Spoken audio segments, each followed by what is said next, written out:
Well, do we want to get into it? Yeah, let's get into it. All right. So, guys, I have some very exciting news to share, and I hope they don't mind me sharing, but we're congratulating them, so I'm sure that they won't. But you're pregnant. No. The sperm through the air conditioner type. No.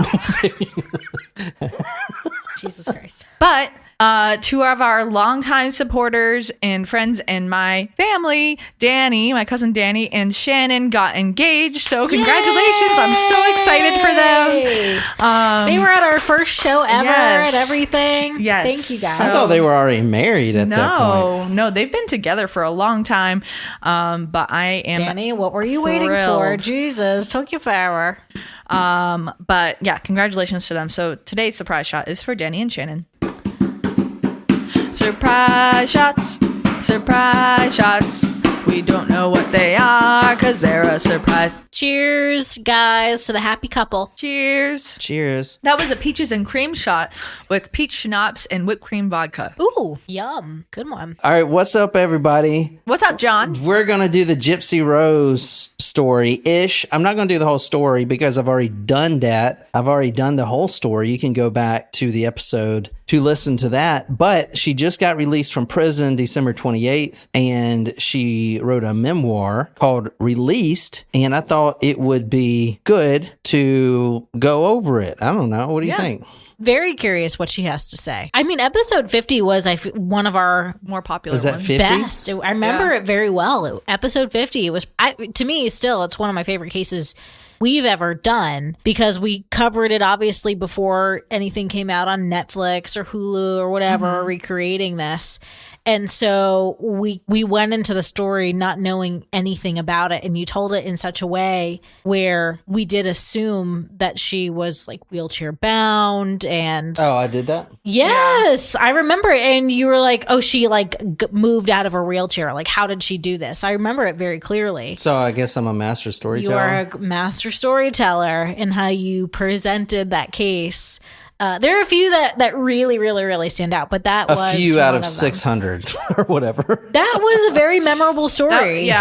Anyway, so you can go listen to that episode. That covers everything. This specifically is going to be about her memoirs because I was curious myself on her thoughts. I'm kind of rooting for her, right? And I know this is a very vulnerable time for her, as you'll see, getting out of prison and having all this publicity and everything. So I just want, if you do listen to this, you may never hear this. I want you to know that I hope you have a fantastic life beyond this and do great things for yourself or whatever. And I have to say, I'm pretty sure I was really harsh, not harsh, but very stand firm in where I stood around punishment. Yes. And obviously that's nothing in my control. And I still believe that, yes, she was released from prison. Okay. But she was also a victim. So it's a very hard, delicate situation. So my hope, not only, obviously you don't want to wish anyone bad things necessarily if they're a victim, but I hope that you can give back to the community and be an advocate for people who are victims of Munchausens by proxy. Yeah. Obviously we don't want to advocate for killing people, but take a stand and maybe set up some sort of foundation for victims of this syndrome. I don't know, but do something. You have this fame surrounding your crime, and then obviously this is a message if she's listening, whatever, but there are victims of this crime, and sometimes you made it not so victims don't have to be silent and suffer in silence, but I don't know, just do something good for the world. You can't undo what you did. And I did read somewhere that she's reflected a lot, but just be a good person from now on and don't kill anyone else. June 14th, 2015, on Gypsy and her mother Dee Dee's Facebook page, a message comes through, a status update that says, quote, "That bitch is dead," end quote. Obviously, family and friends are a little worried, but they also thought it was just some kind of joke or maybe she was hacked. So this is mainly Dee Dee's Facebook page. She has the admin access to it, and it was hers and her daughter Gypsy's. If you know this story, then you know that Gypsy was wheelchair bound. She had leukemia, muscular dystrophy, asthma, brain damage, all kinds of stuff. And she was confined to a wheelchair, and she was getting all kinds of assistance from different organizations like leukemia and lymphoma and what's that one, that big one? The McDonald organization. Ronald McDonald House? Yeah. So a message comes through, that bitch is dead. This is in Springfield, Missouri. They actually moved from Louisiana after Katrina. Police finally enter the home when Dee Dee isn't responding to neighbors or anything else, to neighbors or her friends. The police find that Dee Dee, the mother, is stabbed several times. Gypsy-Rose was 19 at the time. And in this book, in her memoir, it's weird kind of seeing this, but she says she was 19 and then real age 24. She didn't know how old she was. Wow. Because her mother was keeping her young so they can continue the con to get free things from charities. Anyway, she was 24, confined to a wheelchair. Everyone's now concerned, not only for the mother who's been stabbed several times, but where's Gypsy? Where is she? Did someone take her from the home, kill the mother, and then take Gypsy? Like, there's a big concern. However, we find out that Gypsy was alive and well, living in Wisconsin with her boyfriend, Nicholas Godejohn, and she had participated and even planned the murder of her own mother. They found her 2 weeks later. Both Gypsy and Nick were arrested. Gypsy was sentenced to 10 years in prison. She got out in 8.5, December 28th. And Nicholas is serving life in prison without parole. The mother, Dee Dee, the victim, had Munchausen syndrome by proxy. And what that basically means is she was pretending her daughter was sick and has all these ailments and illnesses so that they can benefit from charities and social services and stuff like that. Right. So that's what disability, yeah. However, it goes a lot deeper because in 2012, 3 years before the murder, Gypsy is now getting older. She's 21, real age 21 in 2012, and she's not sick. She thinks she is. She's not sick. She doesn't have leukemia. She's getting fed through a feeding tube and confined to a wheelchair, but that's only because the mother is telling her she's sick. She got a laptop, an HP laptop from a charity called Leukemia and Lymphoma Outreach or something like that. With this laptop, when her mother would knock herself out with Ambien at night, the mother's passed out, Gypsy started going on the internet. And it was only when browsing the internet that she kind of figured out something's not right in her life. This isn't normal. Her mother is keeping her confined. And so at that point, she meets this guy named Nicholas Godejohn, who they met on a Christian dating site. And that relationship quickly turns to BDSM. Gypsy wants the mother, Dee Dee, to meet this guy, Nicholas. She didn't want anything to do with this guy, didn't want Gypsy to see this guy. But finally, she agreed only if they could meet at a public theater. However, she has to be dressed as Cinderella. This was during the Cinderella movie. Oh, that's right. Oh, gosh. Yeah. Remembering all this. So she doesn't have to be in the wheelchair when they meet. And she was dressed as Cinderella. Apparently, they had sex in the bathroom stall or something like that. And she got mad at the mother, stormed out of the theater. And then we go to June 14th. Nicholas comes from Wisconsin, stabs Dee Dee 17 times, stabs her to death while Gypsy is hiding in the bathroom covering her ears. So that is that story, but now she's out. She got an early parole and she is now turning 33 years old, her real age 33, and she wrote a short memoir. Now this isn't going to be the full book. It's a kind of a preview, what she says, until she can write the book. Like she's writing this currently in her own hand, Cool. She's penning this herself. She does have a journalist helping her. who Melissa, who actually is on the front of the book, but it's basically just her doing all this, right? Gotcha. Okay. So that is where we're at right now. So what I want to talk about tonight is, from what she says in her book, we can finally actually look into her real background, because before, when we did episodes, we didn't know all that stuff, because she never opened up to anyone. Mm-hmm. She only opened up while in prison after a few years, and only to this woman, Melissa, who is helping her write this book. So now we can see her family life, what it was really like to live with Dee Dee.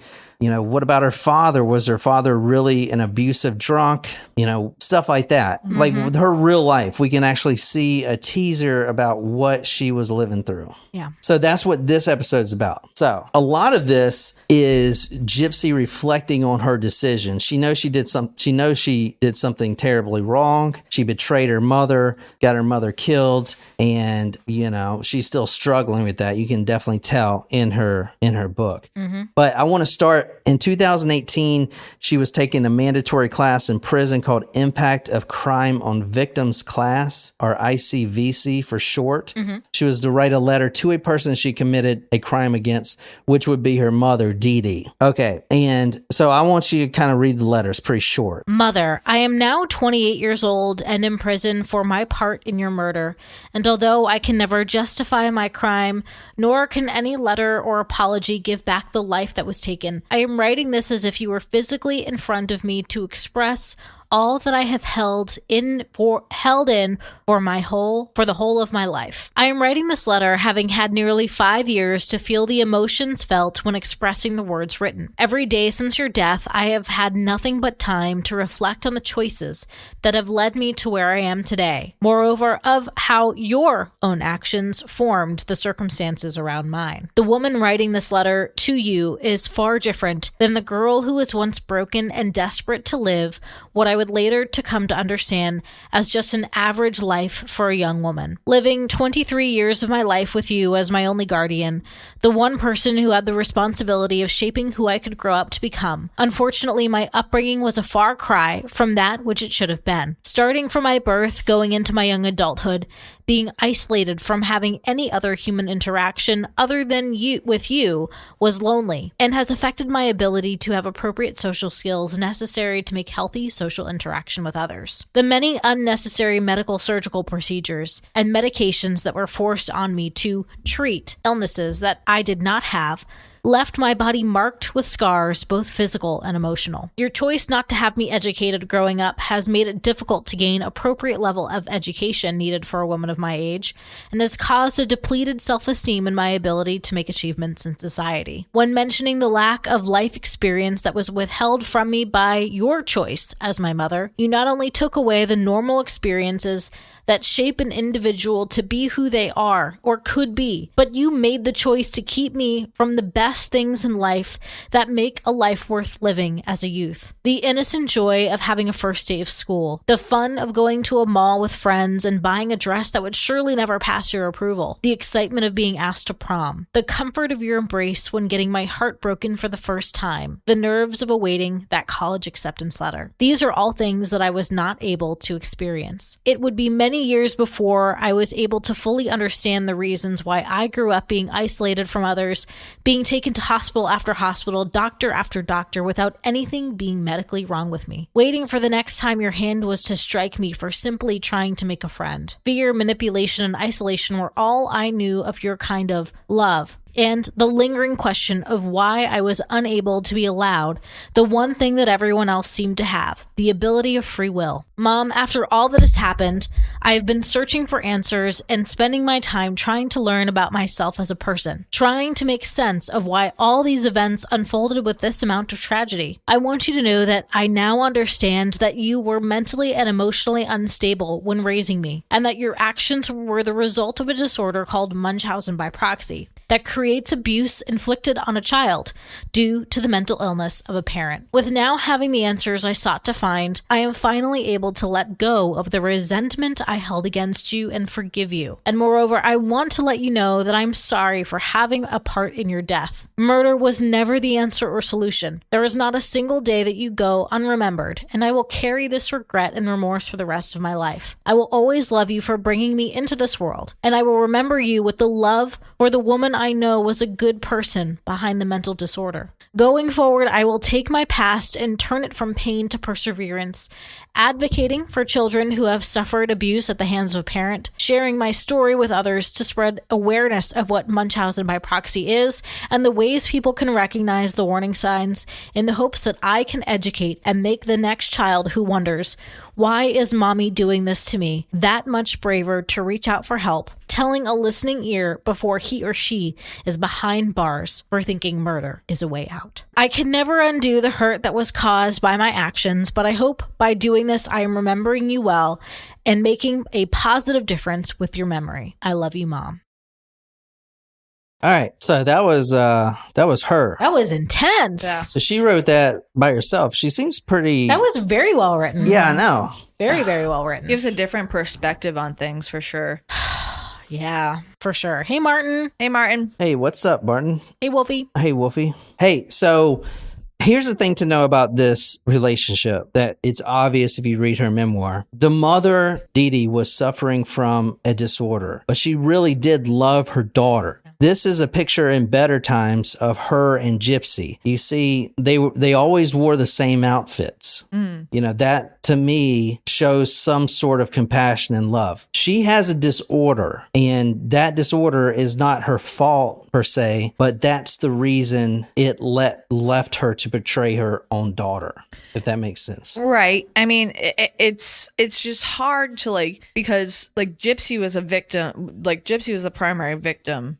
Because she not reap but reap the consequences of Dee Dee's disorder, but Dee Dee was also a victim too, because no one in their right mind would do that to their child. It wasn't, I don't know, I'm not erasing blame of what she did to her, but at the same time, it's how much of it was within her control versus out of her control. You can argue 100%, because she did put her child through all of this, but was she seeking help? Was she, did she know that she had this? Or I don't know. It's just hard, because you can't dismiss the fact that Gypsy was a victim, but neither can you dismiss that Dee Dee was. Yeah, but you could make that argument for any murderer, though.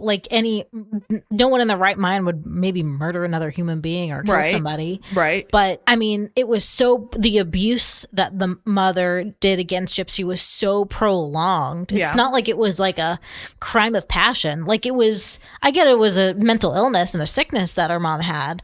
But even when Gypsy was rebelling against her mother, she could have done something differently to stop or gone to seek help or realized oh my God, I'm spiraling out of control. I'm reaching out to Make-A-Wish Foundation to go get, you know what I mean? Yeah. All of these things. It was also because it wasn't just she was doing it to abuse Gypsy. She was doing it for financial gain. There were a lot of things at play there. Yeah. All right. So Gypsy would say that not only is the mother a victim, but also Nicholas was a victim too. How is Nicholas a victim? I'm just telling you what she's saying. No. I know, but I'm curious. She as says, to how quote, is he a victim? Quote, Nick lost his freedom and therefore his life because I was a catalyst. This is what she's saying. She's blaming herself a little bit. All right. Well, in prison, when she first got there, think about it. And actually, let me go over the mother, because I feel like that's the most important thing. Okay. First, I need to sort out a few things. This is housekeeping with this story. There are young girls writing letters and reaching out with her own struggles, which she would respond to and help. Very positive. She read every letter, even the bad ones, and they were pretty terrible ones. I also want to say she was not consulted or compensated for anything on TV, including the act. Quote, I am not thankful at all for how the act ripped me from my private life to a public existence that even my mother couldn't have manifested with her most wicked spell. So if you want to also support Gypsy, don't watch that fucking show. Because they had a lot of things incorrect in that show. Yeah. They didn't even consult her or pay her. And she says Joey King, the actor that played her, I mean, that role made her famous.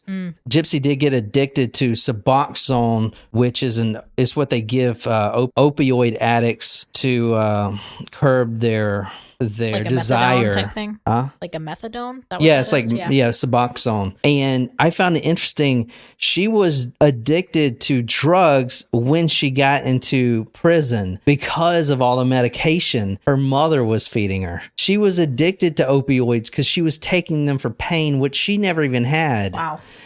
So she got into prison as an addict because of the choices her mother made. She had to actually detox while she was in prison, which is crazy. I also did a lot of crying my eyes out, waking from nightmares, detoxing from all the meds I was taking, and calling out for my mom because even though it doesn't make sense, I miss her terribly. This story is about betrayal and vulnerability. If you read the memoir, which I definitely recommend, you can see how vulnerable she is and how much she has been betrayed in her life by literally everyone. The mother, let's start with the mother because that's the most important person. Dee Dee Blanchard. Gypsy-Rose trusted nobody else but her mother because the mother was the only person she had contact with. Gypsy didn't have contact with the outside world until she found the internet and started sneaking out and stuff like that. So for 24 years, and that's when she murdered the mother. She was 24 years old, even though she was told she was 19. She didn't know how old she was. She had put all of her trust in the mother who, when she's in prison thinking about this for several years, finally comes to the realization that the only person she's ever trusted had betrayed her. The mother had betrayed her by doing this to her. Trust is necessary for survival, and for most of my childhood, I was told that my mother was the only thing keeping me alive. Stay close to me, she'd say. I know how to protect you. I have your best interest. She convinced the doctors the same. So Gypsy grew up with no friends, no outside contacts other than the mother. And within that first year, she starts to realize that the mother had ultimately betrayed her. She's been struggling with both shame and guilt because of this. Quote, like 2 lumps in my throat. She needed somebody to trust in prison. She needed to be vulnerable. And so to be vulnerable, she opened up to one of the inmates in prison. So the ease with which I cried it out to this inmate was a lesson in why we need other people in our lives. You can't just struggle or succeed alone. We are wired not to. My wiring had been haywire for so long, so I decided she was bonding with me, and it was safe to form a trust. And then that inmate went to her public defender and told him everything I had told her in confidence. So the second person that she trusted in her life also betrayed her. The inmate had said everything that Gypsy had told her and used it for her own plea deal. Her mother, as we're going to see, had also been betrayed. She, the mother, betrayed her daughter, and then the daughter ultimately betrayed the mother by killing her. This is a dialogue between the writer and Gypsy on the phone, like in the prison, the phone calls they make. Well, my mother told me my grandfather, Claude, had a wandering eye. My grandmother died in 1997 when I was young, around 6 years old, I think. My mom was pretty devastated. Soon after her death, like really soon, my grandfather dated a woman named Laura and married her. According to Laura, my mother put Roundup toxic chemical fertilizer in her food. And that's what's really interesting, is that my mother and Laura and my stepmother Christy were all nurses' aides at the same hospital and actually worked together. So from a young age, with your parents' divorce and what your mom told you about Claude, do you feel like you didn't have good models of what a trusting relationship looked like? I didn't realize that there were things in my life that weren't normal until I got to prison and worked through it all. Like the baths I used to take with my mother up until right before the murder. Oh, wait, you bathed with your mother as a grown woman? It wasn't all the time, but I would hop in the tub with her, and I never thought this was not normal. Nope, that's not normal, Gypsy. Well, it was when Mother would shave my vagina. So you can kind of see the mother, the relationship they have is very dysfunctional. When Gypsy was 19 years old, this is her real age, 19, Dee Dee Blanchard said that her father had molested her. Now, this is really important here because when Gypsy was 5 years old, she has a vivid memory of her grandfather drawing a bath and not only making Gypsy take a bath with him, but also Dee Dee, her own daughter. He made Dee Dee take a bath with him and Gypsy take a bath with him. Both Dee Dee and Gypsy would have to bathe with her grandfather. Dee Dee's father. Dee Dee's father. Ugh. The molestation runs deep in this household. And I'm not going to say this sounds messed up and it's not across the board, but there are a lot of cases in Louisiana because they're from Louisiana. Mm-hmm. There's a lot of cases in Louisiana that have this sort of molestation. You know, we've done cases like that. We've done the sperm cupcakes and stuff like that. Like it's rampant there. Yep. But it's not talked about. It's kept in the family.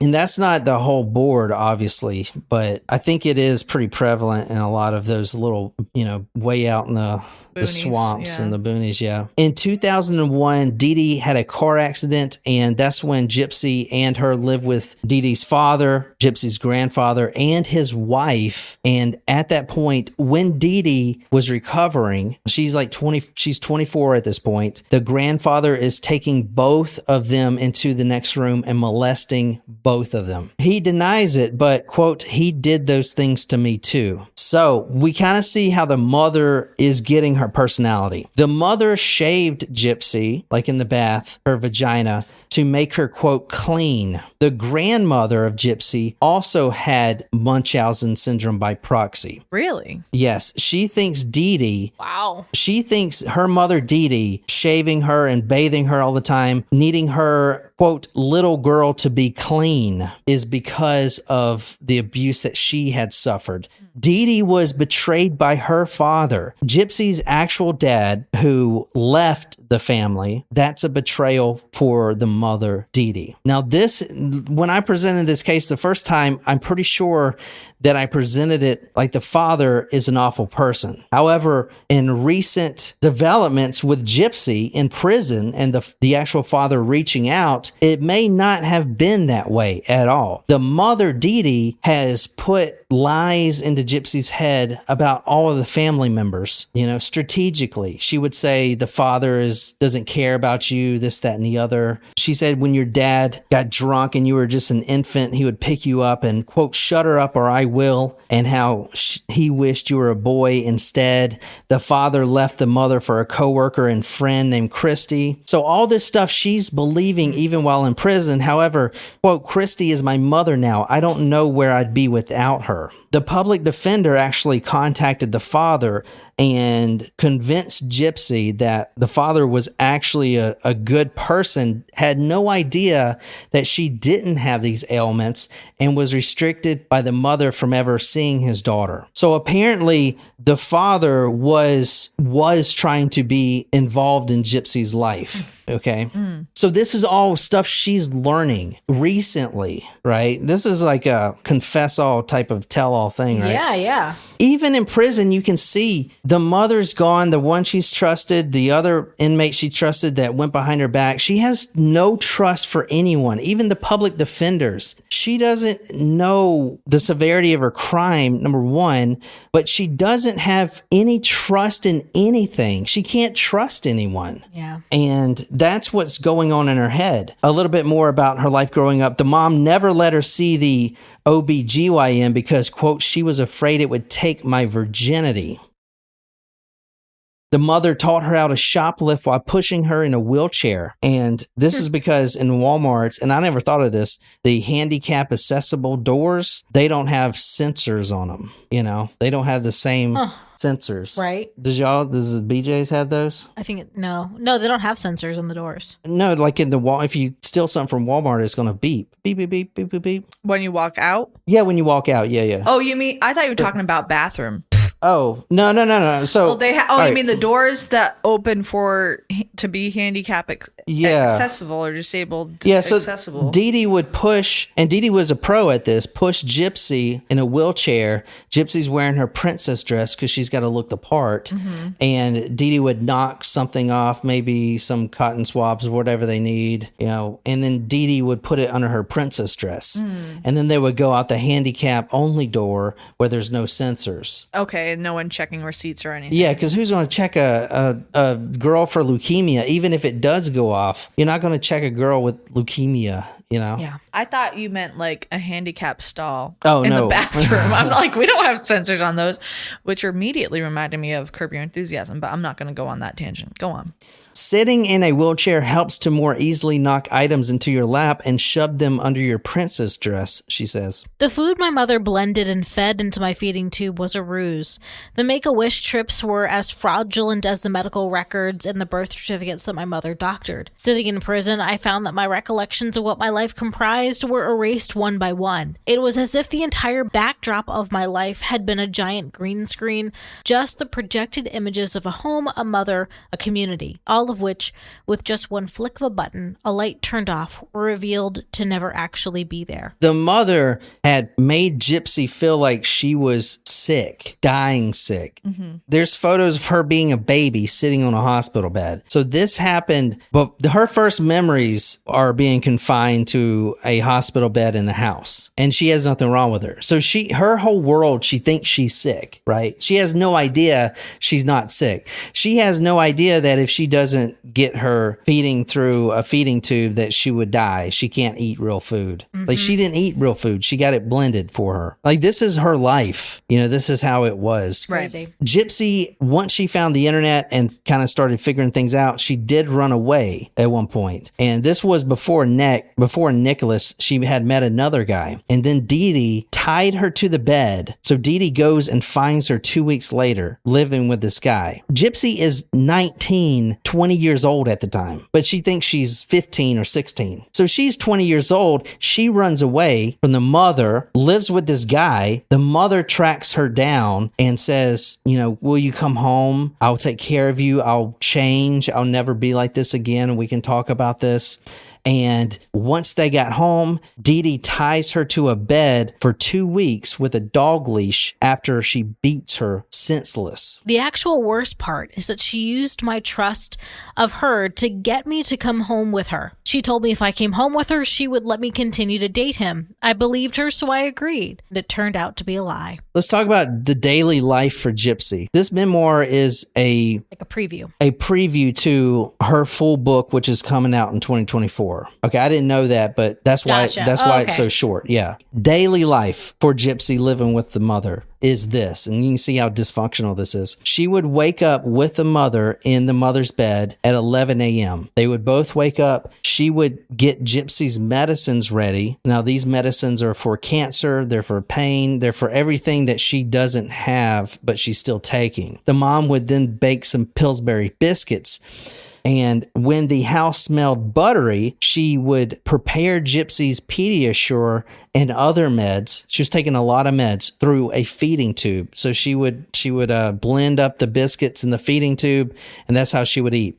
Then they would watch The Bold and the Beautiful, only getting dressed to run errands. Then they would watch 2 or 3 more movies in the house all day. The night routine was the following. She would bathe me, dress me, and put me into our bed, and then put me on a breathing machine, which she didn't need. It actually restricted her breathing. Then she would turn out the lights. The mother would knock herself out from Ambien, and then she would start searching online. I didn't know I had free will until I began to search the internet with an HP notebook that was gifted to me from Leukemia and Lymphoma Society one Christmas when I was real age 18.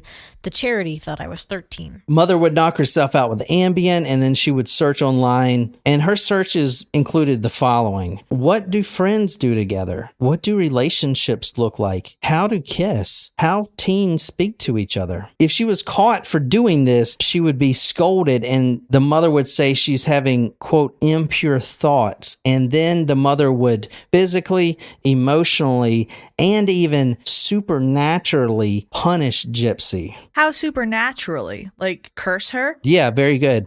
Once the mother was in a store, and I never seen these, but I guess there are stores with these. In the store, Dee Dee bought a raw cow's tongue. Oh, no. She bought it for a recipe, or more like a spell, a punishment spell to cleanse my sinful soul, Gypsy says. Ugh.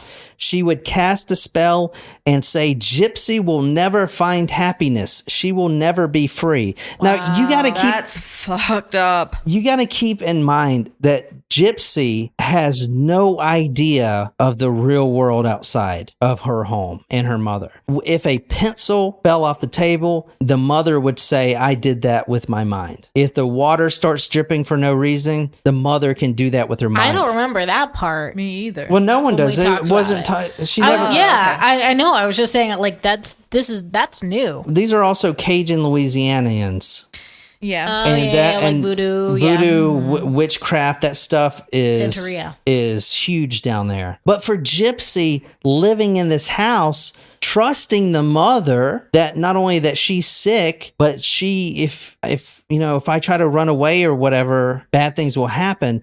So a spell like that is real life for Gypsy. She thought her mom was basically God. Like, she thought, like, if something fell off the table, she thought 100% that the mother did that with her mind. Wow. So you can see how screwed up her psyche is at this point, right? Mm-hmm, for sure. The mother was not only her only caretaker, but a god, a supernatural god. Her only idea of what real friends do and how real friends hang out is from watching the Disney Channel. Oh, I wonder if she watched Cadet Kelly. That was one of my favorites. Like, after she's like our age, yeah. Yeah, she's our age. I wanted to join the army after that. I was really into camouflage. So things like this. Gypsy was in the Girl Scouts, and she was a brownie, which is like the lowest level. No, a daisy is the lowest level. Or whatever. But she would... Jen was in the Girl Scouts? I was in the Girl Scouts. Oh my God.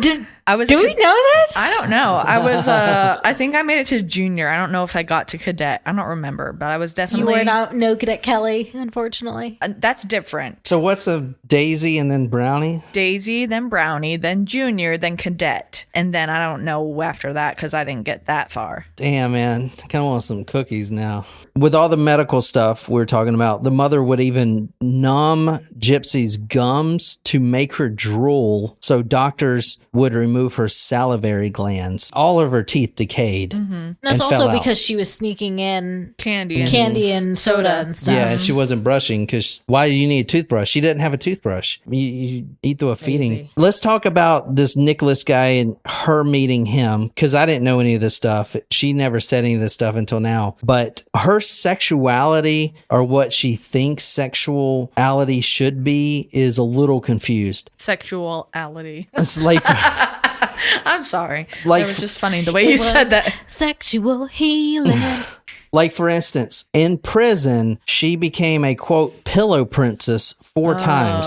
That's only what she 4 said. times. Remember the time after our show when we went out with that group of lesbians and they were telling us about all of, like, the different definitions? Yeah, they said I would be a pillow princess. You would be a pillow princess. Absolutely. 100%. You are a pillow princess.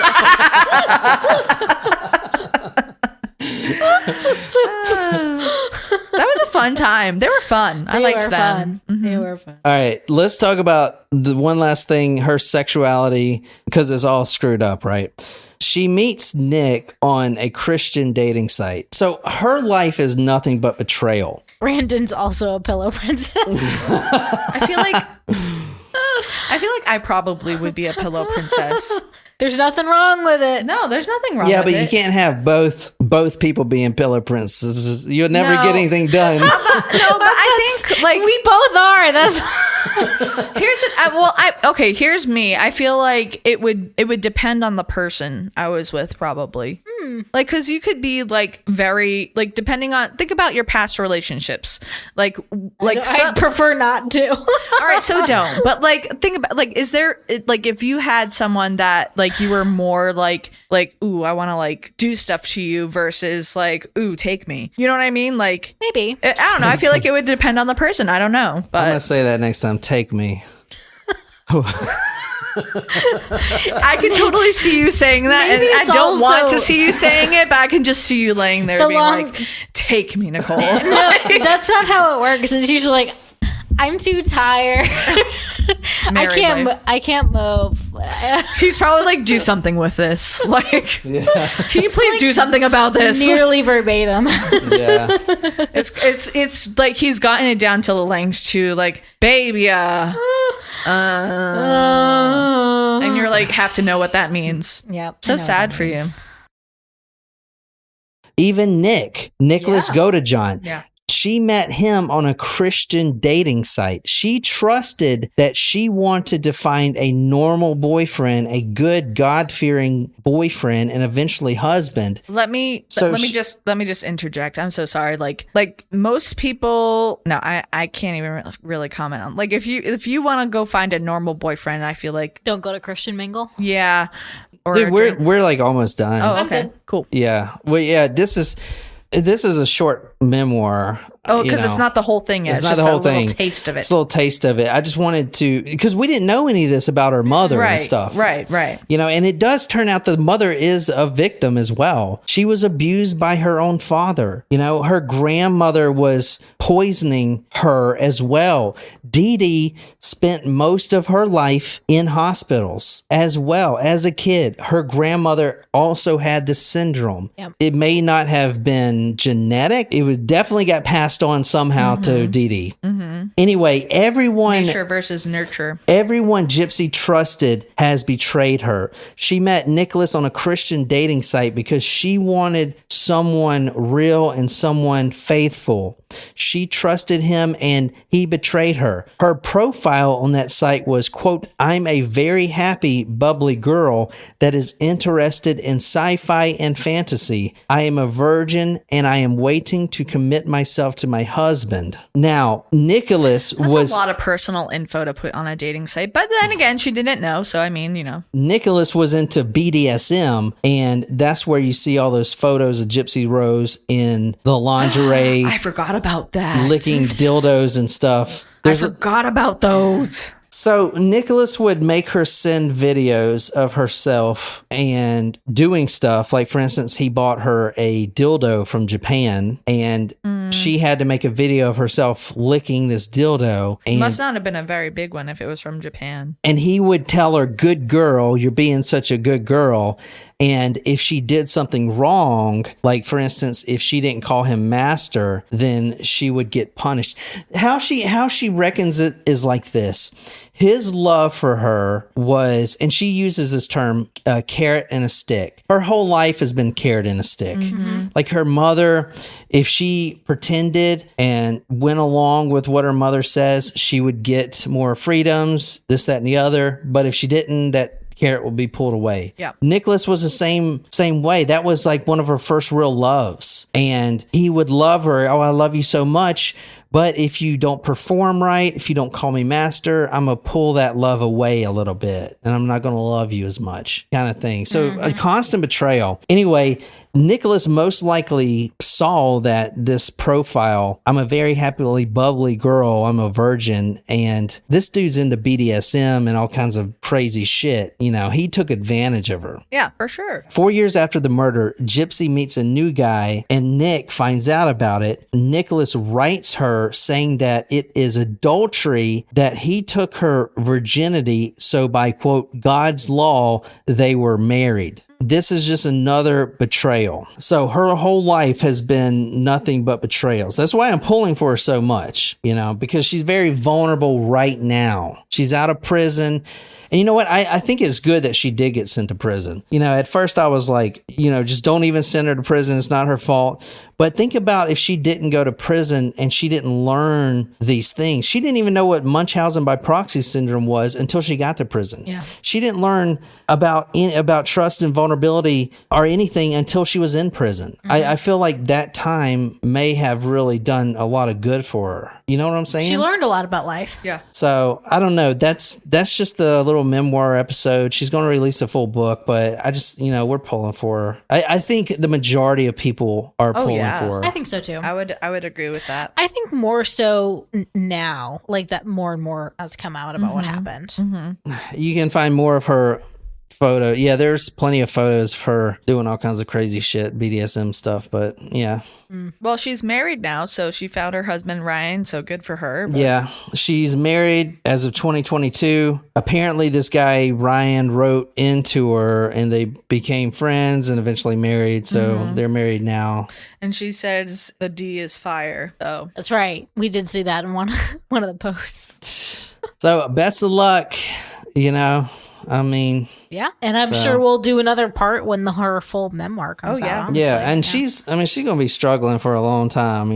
She got a lot of abuse and a lot of for 24 years. Hope she gets a good therapist. Yes, 24 years, man. She thought she was sick with leukemia and all this shit for 24 years of her life. Yeah, and probably didn't know what any of that meant. Right, 100%. Being fed through a feeding tube, losing all of her teeth. It's fucking crazy, honestly. She thought it was normal life. It's really sad. And none of the family intervened or anything, which is also sad. Yeah. It is. But apparently she's got her father, her real father, his family. They are supporting, they're supportive of her, stuff like that. Okay. So I don't know, man. That's all you get from the memoir, the first edition. So I hope you guys liked it. I know it was kind of different. It was great. All right. Well, that's it for today. So we'll be back tomorrow doing headlines, and I got plenty of stories this week. I'm finally back on it. Going to hit it hard. I was pulled away from all the stories that I wanted to do because someone made me put in syncs. All right, I'm going to end the stream now. So if you keep on complaining, yeah. All right. Until next time, good night, you lovely, lovely people.